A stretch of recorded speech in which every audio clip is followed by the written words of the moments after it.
I was checking out Facebook this morning, early in the morning, and I got a friend named Chris who's out there over in the Canton area. They do First Mondays, and he's a vendor, so he was setting up for First Mondays, and the tornadoes came through the area, and the tornado sirens came on, and the weather was really dark and ominous, and he took shelter in a concrete bathroom area because it was the safest place for him to be.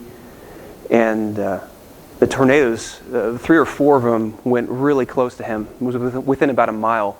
And he posted an update from Facebook just saying, hey, he was okay. And being in a situation like that really causes you to re-examine your life.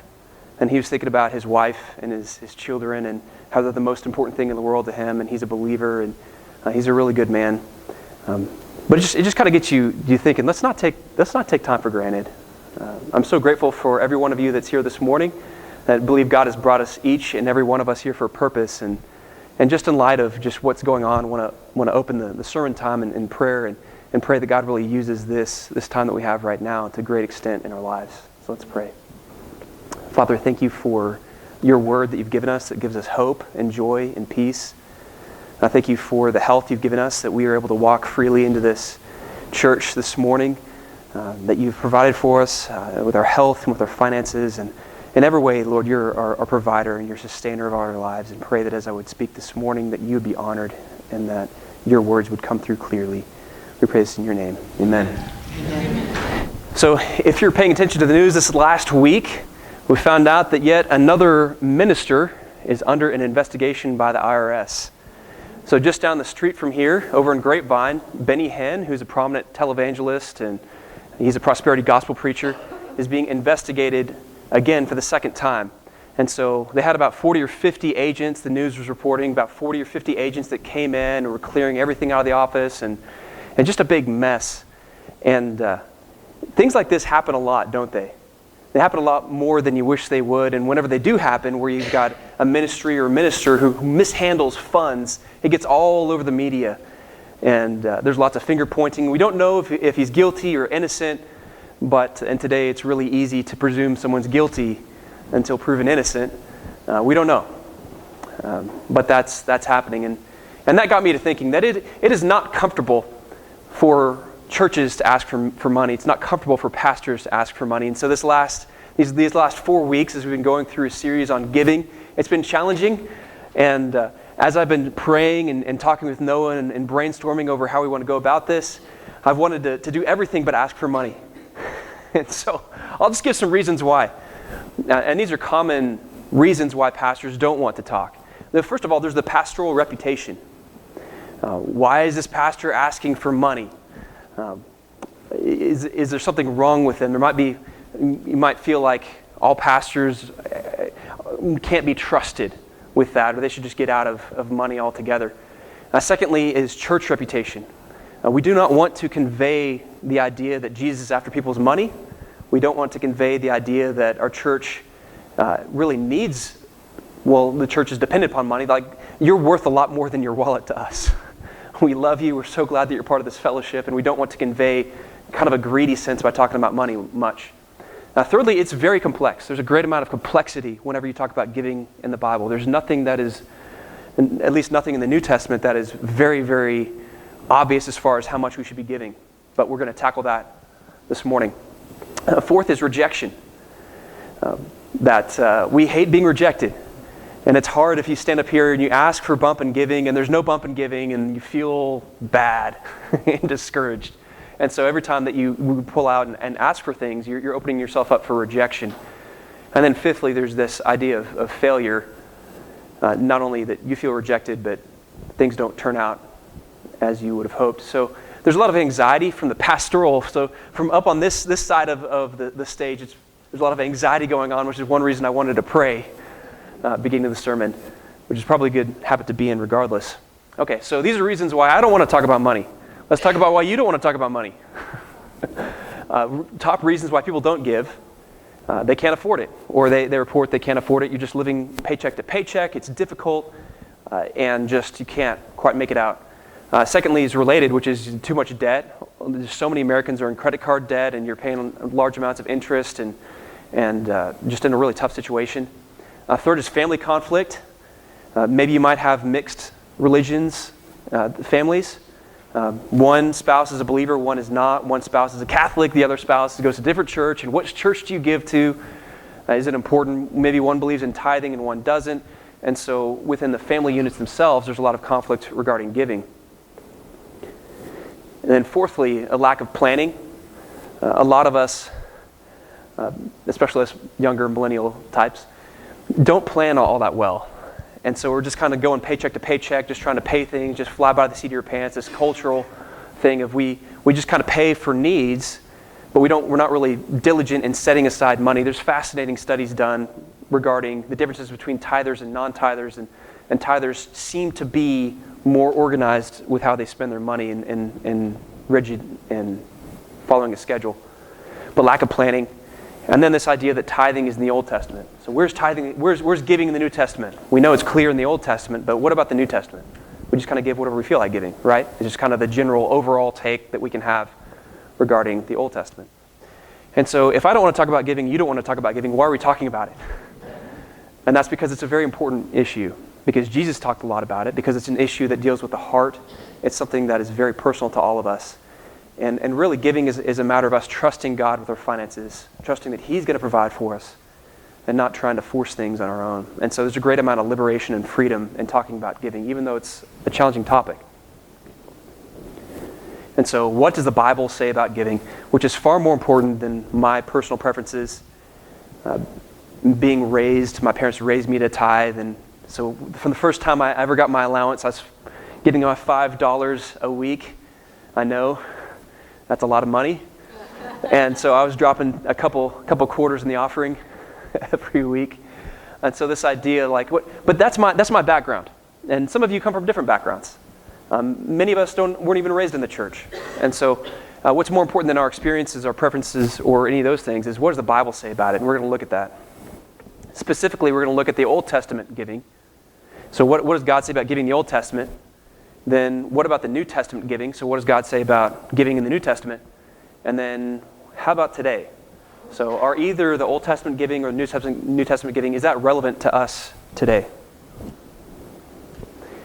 A little review on where we've come from. I know that we had a little break for Easter. We started off with this idea of don't worry. So we looked at Matthew chapter 6. God provides for us. And I feel like unless we have that foundation, then we're giving out of fear or guilt or duty. First, it's important to note that God takes care of the birds. He takes care of the flowers of the field, which are here today and tomorrow thrown into the fire. And we are made in God's image. We are of infinite value to God. God sent His Son to die for us. And so God will provide for us. He takes care of us. And so we need to stop worrying, relax. It's going to be okay. And so that's the foundation behind any giving, that God's going to take care of us. It may not be easy. It won't be easy. God said it's not going to be easy, but He'll take care of us. And secondly, we looked at Matthew 6 a little earlier in 19 through 24. We read a portion of that for the call to worship. This idea that giving and what we do with our money is so closely linked to worship. That if you want to find if a person really loves God, check the wallet. Because we give money towards what is important to us. And if someone's not giving anything to God, nothing to church, nothing to missionaries, nothing to benevolence, then probably don't really care so much about it. You know, the good old expression, put your money where your mouth is. It sounds harsh, but it's an expression that we commonly use for a reason. And so it's a matter of worship, what we do with our money. And what Jesus tells us to do is store up treasures in heaven, to think about long term. What is the best eternal impact I can make with my money? And it's not in accumulating stuff for myself. It's not in accumulating stuff for ourselves. Last week, Noah talked about the importance of giving and how the church is dependent upon it, how the church is a vehicle which God uses. And he dodged the question of how much to give. So I get to take that this morning. So how and how much should I give, and what does the Bible say about giving? And so first, let's tackle Old Testament giving. There are 3 types of Old Testament giving that I've looked at. First, you have your tithes. Secondly, you have your sacrifices. And then thirdly, you have your special offerings. So let's look at each one of these cases of giving in the Old Testament. The first, we'll look at tithes. One tithe is mentioned a couple places, Leviticus and Numbers. And this tithe is given from the people. You've got the 12 tribes of Israel. You've got 11 tribes that make money and are farming, they're doing all these things, and one tribe that is dedicated specifically to the Lord, that's the Levites. And so all the other tribes would set aside a tenth of their income, their harvest, their animals, their livestock, a tenth of whatever they make in the year, and that money would go to the Levites and the priests. What do the Levites and the priests do? Well, the Levites would be at the temple, and they'd be responsible for leading worship of the Lord. They'd be maintaining the temple, they would be running, they'd be teaching, they'd be worshiping. The priests would be leading the sacrifices, they would also be teaching. And so you could look at the money, this tenth was going to the teaching, the worship of the Lord, and the maintenance of the temple. That's primarily what this would be going to. And these Levites, these priests, this is all the income that they had. They had no income from any other sources other than this and the sacrifices. But everything, they did not earn anything. Everything they did, they was received as a gift to the Lord from the other tribes. So that's the first tithe. Did you know that there were multiple tithes? There were. The second was religious festivals. This is mentioned in Deuteronomy. And this would be whenever you have your festivals, whether it be the Festival of Weeks or tents or whatever it might be, then all of Israel would come together and they'd have a great time of worship and celebration. And this would be something that they would have to give a tenth of their income towards. And this would be a very important part of the worship experience for the believers in the Old Testament. And so you really have, this is kind of a community thing where they would all give, they would all share, they would all worship. And so this is kind of almost a church type deal where they come together, fellowship, worship, all that. So no, that's another tenth. And then there's another tenth every third year, which would go towards benevolence. It would go towards your orphans, your widows. It would also go towards the Levites as well. And so every third year, there'd be another tenth mentioned in Deuteronomy. And so for everyone good at math, let's go ahead and add these up. The total tithes for the Old Testament believer would have been 10% to the Levites, 10% to religious festivals, and then 10% every third year going towards benevolence.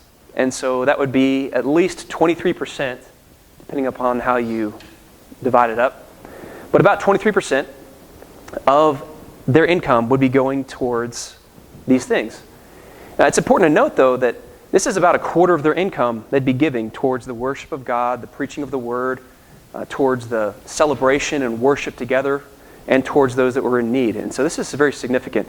It's also very significant to note that this is a day and age when it was hand to mouth. You didn't have refrigerators, don't have deep freezers. It was hard to store up wealth.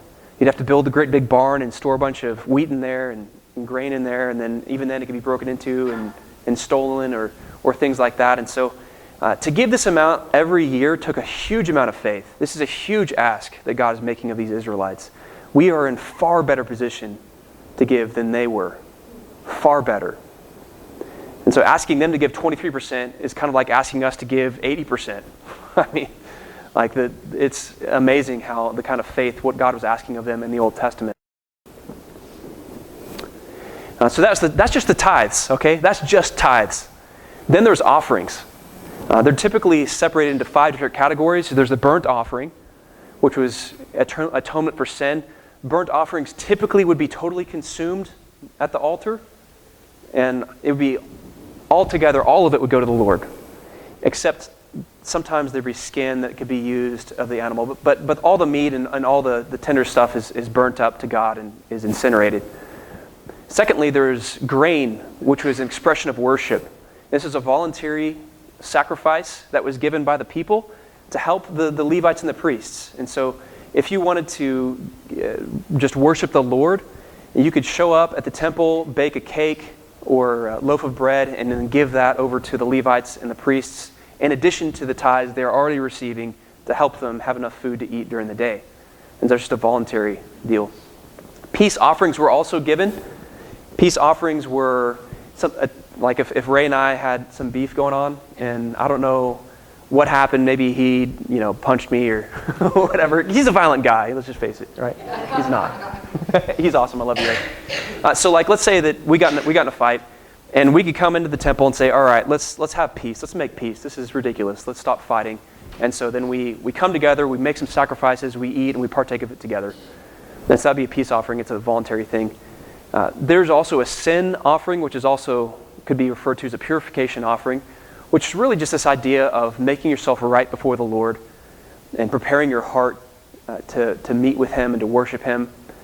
And then lastly, there is a guilt offering, which would have been reparation for specific, often unintentional sin, where if I want to make restitution to God for something that I'd taken, then I would make that, and then there typically would add 20% or more to that. So these are 5 different offerings. This is all very confusing, and it's very foreign to us because it's something, we live in such a different culture than they did. But this is just kind of what's going on, a summary of what's going on in the Old Testament as far as offerings. Now, we believe as Christians living today that Jesus fulfilled these. And so we no longer offer sacrifices. Jesus was the ultimate burnt offering before the Father to make atonement for sin. And so through Jesus we come to the Lord. So this was an expression of faith, trusting the coming Messiah for forgiveness of sin. We don't have to worry about these today. And then lastly, there's special offerings. You see whenever there's a major movement, typically in the Old Testament, they're making the tabernacle, they're making the Ark of the Covenant, they're making special clothes or items for the Levites. They're making the first temple or the second temple. They would have voluntary offerings, special offerings, where everyone would come forward and take an addition to the tithe, in addition to the offerings. They would offer additionally give of gold and things that they might have that would be of value to benefit the temple and the worship of the Lord. And so this is special. So you've got those 3 types of offerings. You've got the tithe, you have the sacrificial offerings, and then you also had special offerings. As a summary, you look kind of what are the common threads between these offerings. Well, one is it's an act of worship. You see this constantly in these, that it's given to the Levites, it's given to the priests. It's given so that it would allow for worship to continue in the temple. It was also something that was very sacred between the individual and God. It was sacrificial, provided for teaching, worship, temple maintenance, and benevolence. It was consistent. They did it annually. And so this is something that year after year, every year they would do. It was proportional. And so you're looking probably at least 23% of what you get in, a little bit more after you factor in the offerings. So proportional to their income, about 25%. And then lastly, it was sacrificial. It was very difficult for them to give in these days. Okay, so that's Old Testament giving in a quick nutshell. Let's talk about New Testament giving. So that's the Old Testament. We no longer have to sacrifice cows or cattle. We don't have to burn them, so we don't have to give tithes, right? Let's find out. Let's look at Jesus' teaching on giving, apostolic teaching on giving, and early church examples. So really we're looking at the Gospels. We're looking at the epistles, so the books of the Bible that were written as instruction to the early church. And then look at the early church itself, so like Acts or things that are mentioned as examples within the New Testament. Jesus' teaching, apostolic teaching, and early church examples. I have to eat a little crow before you this morning. The first giving sermon I ever gave you, I asked you how many times tithing was mentioned in the New Testament. I gave the wrong answer. I said it was listed 0 times. There's actually 7 times that tithing is mentioned, so I was way off. However, I was right in this, in that there's nowhere in the New Testament where it's explicitly, you're commanded to tithe. So, it's worth eating crow every once in a while. So let's take a look at 2 of the examples where tithing is mentioned. This is mentioned by Jesus. In Luke 11:42, this is Luke 11:42 right here. There's a parallel account in Matthew 23:23. Jesus says this, "But woe to you Pharisees, for you tithe mint and rue and all manner of herbs, and pass by justice and the love of God. These you ought to have done without leaving the others undone." And so as we read through the New Testament, it's really easy, read through the Gospels, it's really easy to look at the Pharisees as these awful people who do everything wrong. But here, Jesus actually commends them. Jesus says, woe to you, you're tithing, that's wonderful, but you're stopping at just tithing. You should be tithing and demonstrating justice and the love of God to others. And so Jesus actually commends the Pharisees for tithing. You catch that? So if you're tithing today, you're not doing something that's unacceptable to God. Jesus would probably say, hey, you're doing a good job. Even if the rest of you is completely out of whack, like the Pharisees were. You can at least take joy in that.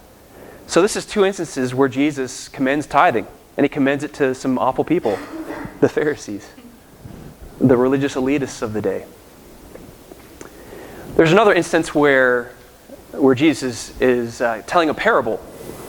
And this is the parable of the Pharisee, the publican. It's an amazing parable. And I'll just read these two verses here. Now, the Pharisee is standing before God and praying. He's saying, God, I thank you that I'm not like other men, extortioners, unjust, adulterers, or even as this tax collector. I fast twice a week. I give tithes of all that I possess. And then it goes on to look at the tax collector who is prostrate before the Lord, begging for him to be in his life. So this is the third of 7 instances where tithing is mentioned. And so it was a practice that many were doing during the day. However, what we can pull from this is that tithing itself, again, is not enough. That if we're tithing to the Lord, that's not all that he requires. It's nothing that we should be proud about. It's something we do out of humility. And Christ would rather us be humble than proud of giving money to the church. So let's continue to look at Jesus' examples speaking on giving. And this is out of Luke 21, 1 through 4. Jesus looked up and saw the rich putting their gifts into the offering box. He also saw a poor widow put in 2 small copper coins. He said, I tell you the truth, this poor widow has put in more than all of them. For they all offered their gifts out of their wealth, but she, out of her poverty, put in everything she had to live on. And so this is where you look at Jesus looking at sacrificial giving as something that impresses him. And this kind of goes back to Noah last week, saying it doesn't really matter how much you give. You might be very poor, we're supposed to give. You might be very wealthy, we're supposed to give. And that no matter where we are, giving is an act of sacrifice and offering. And here you've got this widow, an outcast in the society in those days. She had no regular stream of income. She was relying upon benevolence of others to pay bills. And even she was giving money. And Jesus commends her and saying she's greater than these people that are dumping great amounts of wealth in there. So a matter of the heart, it's so important that no matter how much money that we're making, God still desires us to give to him. And you can be encouraged. You might feel like your money's not making a difference, but that's not even really the point of it. It is a heart issue. We trust that God's going to provide for things. But it's really hard to say God's going to provide for us if we don't trust him. We try to hoard our wealth, however much or little we might have. And Jesus talks about money a lot. And we could spend all morning, afternoon, evening, into tomorrow and the rest of the week talking about it. So I'll try to summarize as much as possible. He talks about the rich young ruler. So we talked about Jesus commending tithing. Well, how about Jesus commending giving 100%? Right? The rich young ruler approaches Jesus saying, I've done all these great things. And Jesus says, one thing you lack, sell everything, give it to the poor and follow me. And so Jesus at one point in time says, hey, give 100%. Secondly, render unto Caesar what is Caesar and God what is God's. So here you have a clear differentiation between pay your taxes, pay your tithes, or pay your offerings. And so there is money. The implication here in this passage is there is money that God has given us that he expects and wants us to return to him. Render unto Caesar what is Caesar, God what is God's. There's the parable of the shrewd servant, one of my favorite parables. I love it because it took me a long time to understand. It's one of those parables you read and you're like, how in the world is this in the Bible? It's a story of you got a master who is about to fire his servant. His servant goes around to all the people that owe his master money and he starts taking their bills down. So you owe 10 talents. Well, I'm going to scratch that. You only owe 6 now. And you owe 8. I'm going to make it so you only owe 5. And so he goes around and he curries favor with all of these people so that when the master fires him, at that point in time, he's got a lot of people that really like him. And so and you look at this and like, why would God be pointing at this guy as a good example for us to follow? He's a scoundrel. He's cheating his master out of money. But the point of it is that be shrewd with the money God has given us. Use it to build favor with the people around us so we might share the gospel with them. So be smart with our money. It's a tool given to us that we can spread the gospel. We can build a good name for ourselves, that people might see God working alive in us and give glory to God. Fourthly, count the cost. That there's just kind of a cost equation here. That's all part of God's design for us. Who would build a tower without first counting the cost or count the cost of going to war? And just there's a budget that goes on. That's a godly thing. It's a good thing. We need to be careful about how we're spending our money, strategic in how we spend our money. So we count the cost. And then the parable of the talents talks about how a master gave his servants each a talent, and then one returned it tenfold, one fivefold, and then one just buried it and then brought it back. And so there's an economy there. So Jesus talks over and over practically about money. And so it's very important to Jesus. It's so important to Jesus because it's so closely linked with our hearts, with the heart of the people. Where our treasure is, there our heart will be also. Now moving into epistles, tithing is mentioned 4 times in Hebrews 7, 1 through 10. This is one of the most complex passages of Scripture you will find. And I'm going to do my best not to butcher it entirely. If I can butcher it halfway, I'll be happy. But it talks about there is a high priest named Melchizedek who visits Abraham. After Abraham's won a great victory, Abraham then gives a tenth of all he owns to Melchizedek. Melchizedek means he was a prince of Salem, who there's many people that disagree. I'll throw out my belief, and then you're free to disagree with me. It's fine. But I believe that Melchizedek was a pre-incarnate Christ, meaning that he was a form of Jesus. Melchizedek has an eternal priesthood that never ends and never dies. And so you feel like that really equates with Christ, beside the point. So Abraham tithes to Melchizedek. Then during the time of Hebrews, Levitical tithing was still active. And so it's important to note that well after Jesus died, at least 10, 20 years after Jesus died, whenever Hebrews was written, Levitical tithing was still active.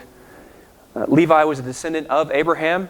Levi tithed to Melchizedek, and therefore Melchizedek has a higher priesthood than the Levites. So I think I butchered it pretty well there. But the point is, the tithing is mentioned 4 times, and so it's really important, still active. And there's some commentators that draw the link saying that because Abraham tithed to Jesus, we should tithe to Jesus today. You can make that case. I'm not 100% convinced. I'm probably 80% convinced. So, my opinion. So that actually takes us to the end of all tithing passages in the New Testament.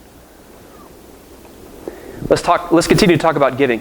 In 1 Corinthians 16:2, Paul writes, "On the first day of every week, each one of you should set aside a sum of money in keeping with his income." This is important because you see this idea of regularity. So in the Old Testament, you gave at least once a year. Paul's saying, hey, give at least once a week. On the first day of every week, be regular, be consistent. Each one of you set aside of money in keeping with his income. So it's regular, it's consistent, it's proportional. And so you can make a strong case here for giving a percentage of your income. So that means if you get more wealthy, you give more. If you get less wealthy, you give a little less. That we give in proportion to our income. One of my favorite passages on giving is 2 Corinthians 9, 7 through 8, which says this. And this is probably the key passage. If you want to take this away, if you're looking for one passage in what the New Testament says about giving, this is it. And this is printed on your bulletin. This is something that'd be great for you to read over and pray over. It says, each one of you should give what you have decided in your heart to give, not reluctantly or under compulsion, for God loves a cheerful giver. And God is able to bless you abundantly, so that in all things, at all times, having all that you need, you will abound in every good work. And so it's a matter of your heart. It's a matter between you and God. We don't give reluctantly. We don't give under compulsion. It's a cheerful act of worship, saying, God, I don't know where the next paycheck's going to come from, but we're going to give. I found out this last week, Camila's job is not going to be renewed. And so essentially we're losing that source of income. We don't know what's going to happen. We continue to give. We don't use that as an excuse to stop. Our hope is not that we become better money managers. Our hope is that God provides something for us so we'll continue to live and take care of the boys and have all that we need. And so we don't allow our circumstances to cut us off. We trust the Lord that He's going to bless us abundantly. It's His responsibility to take care of us. And so that's, again, my favorite passage in the New Testament on giving. It's on your bulletin. Strongly recommend you look it over and meditate on it. Early church examples. You have the disciples and apostles. You have the disciples who left everything, essentially gave everything up to follow Jesus. The apostles likewise gave everything up to spread the gospel throughout the New Testament. You have here, it's not necessarily going specifically towards a building or towards worship, but they are essentially stepping into the shoes of the Levites, encouraging the teaching and the worship of God's word, kind of setting up the model for what we have for the modern day church. And secondly, you have the giving, the Acts 2, where you have everyone giving up everything. You have the perfect, most beautiful form of socialism possible, which is where everyone gives up everything and God provides for them. There's an example of giving I'm not mentioning, which is Ananias and Sapphira, but that's another story for another day. Giving the wrong amount and saying that you're giving the wrong amount is it's a very serious issue before the Lord. Last year, again, the first sermon I gave on giving, which I think I was really encouraged by this passage out of Philippians 4, where you have people like Paul who are being supported by churches. People are giving sacrificially. The Philippians gave very sacrificially to see Paul's teaching continue and his work continue. And then you've got gifts going to Jerusalem. A lot of this is benevolence from the Gentile areas going to the Jews in Jerusalem who are being persecuted and can't work. So there's examples of giving all across the early church. So a New Testament giving summary. It's an act of worship.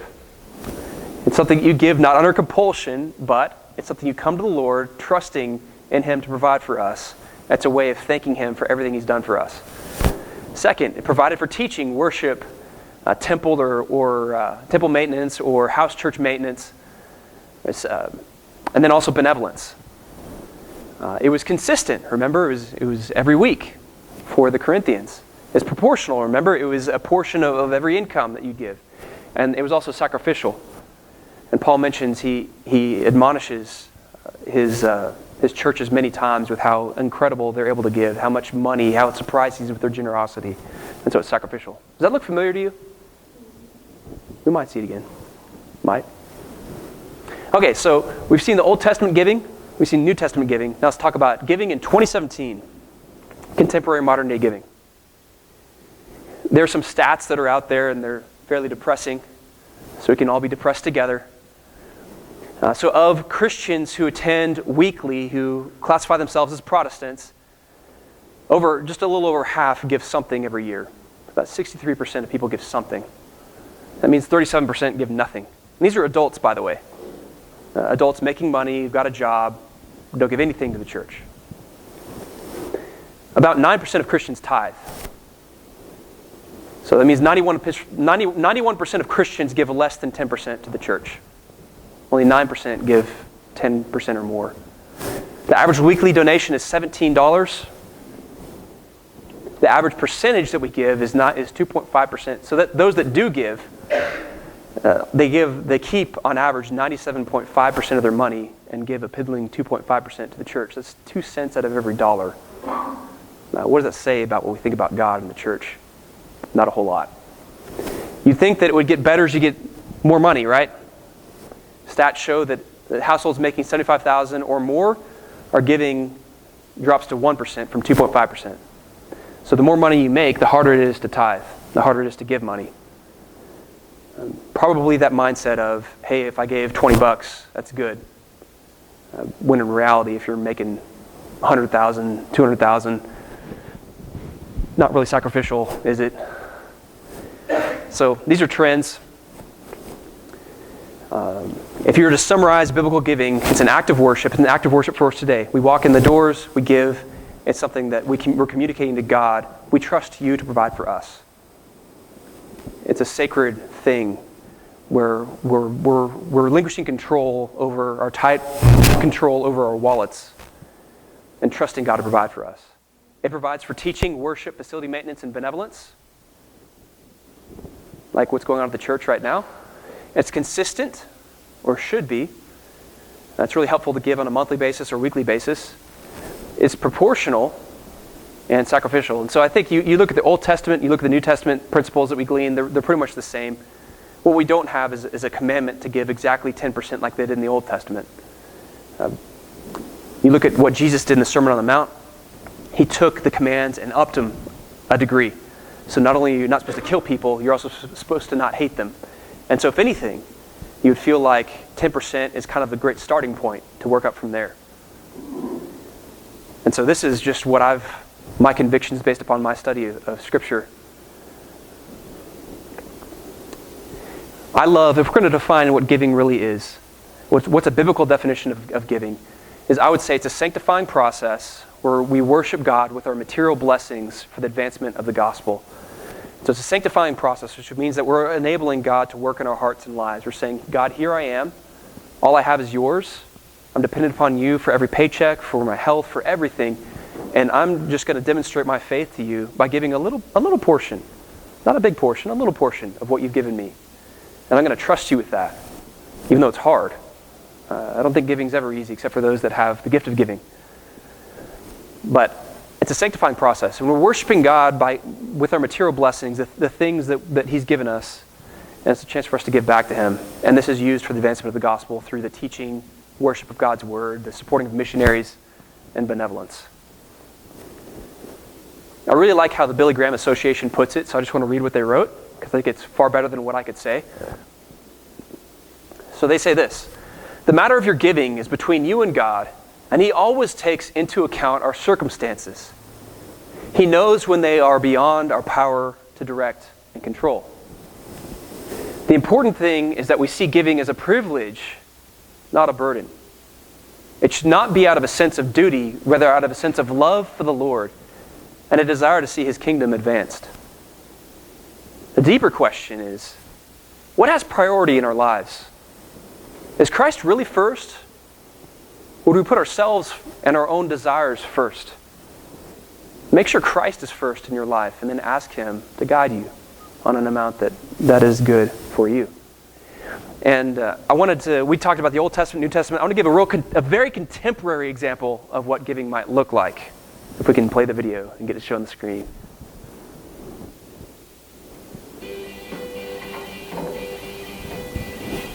What is this? Stones. Okay. Go ahead. I can have. You can have all. These are for me. Yeah. Really? Yeah. Why? You look hungry. That is a good donut. Alright, let's go. Just take one for the road. Just one. Well, I am really hungry and I missed breakfast this morning.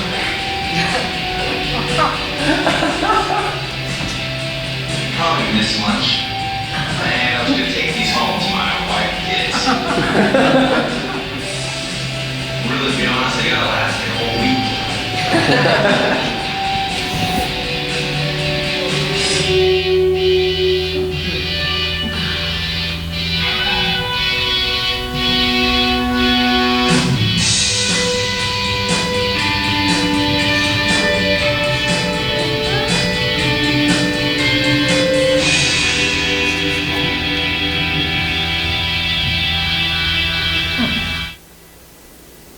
Isn't that great? I love that video. I watched that like 10 times. I got to be honest, I watched about 10 times before this.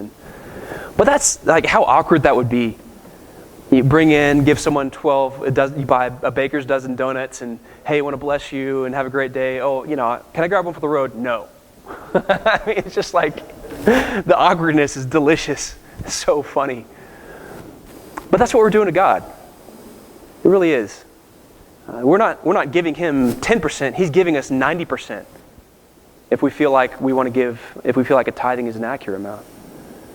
And so if we recognize Him as the author and the provider of our lives, it's not really so much of how much we give Him, but how little can we live on? How much can we give Him? So, what would your life look like if you gave more frequently and generously? It feels like the more that I give, the more free I feel to live life. I feel like the more that I break the dependence I have on money, I feel like the more that I'm able to live without worry, just trusting God to provide. It's like getting the bad news this week. I feel like, you know what? I believe that God's going to provide for me. He's going to provide for us. It's going to be okay. And so the more that we give, the more it just feels like we're putting things in God's hands. And God can bring a job offer in 10 seconds, coming out from nowhere. He can provide for us abundantly. So I think that when we give more frequently or more generously, it frees us up to live life more fully. What would our church look like if we gave more frequently and generously? Because when we do give, it benefits us, but it also benefits the church. And just want to run through, we don't have time to run through this in any level of detail, but this is our budget for 2017. We $14,400 goes. We owe that every year, a debt on our building. $28,000 goes to our facilities, so that's just the money it takes to come in and pay utilities, and that's insurance and other things as well. The staff is $70,000. That would be Ray, Noah, myself, Bia, and then we also have a worship director that we'd like to hire to come and run everything outside the preaching to improve that experience for you and for us. And so that's the staff. Ministry needs, we, as a part of our presbytery, we support our United Outreach, and that money goes to all over the world, including Colombia and Japan, and it's pretty incredible what the Cumberland Presbyterians are doing in the missions field. It goes towards that. It also goes towards local ministries as well that we have with our church, our fellowship activities, things that we do as a church. And then supplies, just your paper, your ink, your website, things like that. So you add it all up, and really in order to effectively run this church on this budget, we need about $2,400 a week. Now thankfully we're being supported by the presbytery, and we're also in partnership with Ozeal, and his ministry is helping us out also to cut expenses and help with costs. And we are going through fundraising efforts. So we're doing everything we can to make these dollars stretch. But what would it look like in our church if we didn't have any debt on the building? Wouldn't that be amazing? All that money, none of it goes to paying building debt. All of it goes towards ministry here at the church, towards reaching our community.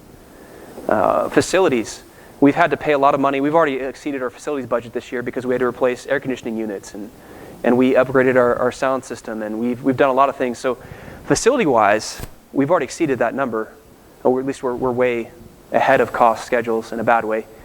But wouldn't it be great if we had fresh paint, maybe fresh carpet? We created an atmosphere where people can come inside and see us, and it'd be a welcoming environment for them. Staff, I'm excited about guys like Noah who can come in, and we can benefit from his experience and help him gain experience, and send him off to go plant churches and be part of ministry elsewhere. More staff is going to enable us to take better care of our children. And we have no one that effectively can look over our youth, no one that can effectively look over our young or middle-aged adults. We're still in need of staff and help there, and with increased budget or increased money there, we could do a lot more. As far as ministries, it'd be incredible to see us doing a lot more to serve our community than we are right now.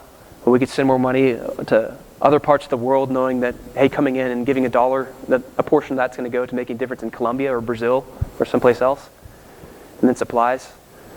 So these are our 2017 budget needs, and God is using every money, every dollar, every cent that you put towards this church towards great effect, and we're trying to make it stretch. Our elders, we probably wrestle a little too much over trying to make the money stretch, but we want to be good stewards of what God has given us. So as far as a challenge moving forward, could you pray about the amount and frequency that you're giving? You feel like this is an amount that Jesus is really pleased with. I thought about this really hard, and I thought, what if I was sitting in the pew and Jesus walked up this morning and was speaking to all of us? I thought about it, like what he might say, and I feel like he'd give us a compassionate rebuke, because I feel like, myself included, all of us tend to put our hope in money. We tend to feel like our security is our money, and he'd be compassionate towards us. Don't you understand that I'm the provider? You don't have to worry about this. I'm going to take care of you. And there'd be a rebuke to it. There'd be this, oh, you have little faith. Oh, we're so concerned about our little kingdoms. And we need to let go and trust God. And so I feel like that's how he would approach us. I think about the difference between us and the New Testament Christians, between us and the Old Testament Christians. We're so blessed. We're the wealthiest per capita nation in the world, and we are so poor at giving. The average Christian, again, 2.5%, which is 10% of what the Old Testament Christians were giving. They're giving 23%. We're giving 2.3%. It's kind of embarrassing. Pray about the recipient of your giving. It seems like most of the examples would tend to giving towards the place where you're worshiping and you're being taught. However, there's room for benevolence. There's room for giving to parachurch ministries. There's room for giving elsewhere. And so pray about the recipient of your giving, not just here. If you decide to increase your giving and give sacrificially to ministries outside this church, that's a wonderful thing. You're going to have an opportunity. Mark's going to Yellowstone. He's giving a ministry there over the summer. That's a great thing to give to. But pray about the recipient of your giving, whether here or elsewhere or both. Camille and I give both. And then sign up for regular giving through PushPay. It has never been easier in the history of our church to give. As Noah mentioned in the announcements, all you have to do is pull your phone out, hit the text button, and then under the to field, type 77977, and then under the message, type mesquite. And so you're typing the word mesquite to 77977. Normally you type someone's number in, but this is just a 5-digit number. So text mesquite to 77977, then you hit send, and then it kicks back with a little message saying, thanks for your generosity. Click the link to give, and then you click on that link, and you can give via credit card. You can give via debit card. You can give via just debit. And you can do it in a recurring manner. You can do it on the 1st and 15th. You can do it every month. You can do it every week. It's never been easier, and you get airlines for it if you really want. And so, again, this is a tool the church is offering everyone to give consistently and to make it easy, and to give via credit card, which is how I typically work on my expenses because you get cash back. So that is a challenge. Pray about the amount and frequency that you're giving. Pray about the recipient of your giving. And sign up for regular giving through PushPay. We're going to sing a song, How Great Thou Art. And again, want to focus, the whole heart of giving is not really us. The heart of giving is God. We're trusting He's great, He's wonderful, He provides for us. And so just want to encourage you to join with us in proclaiming how amazing He is.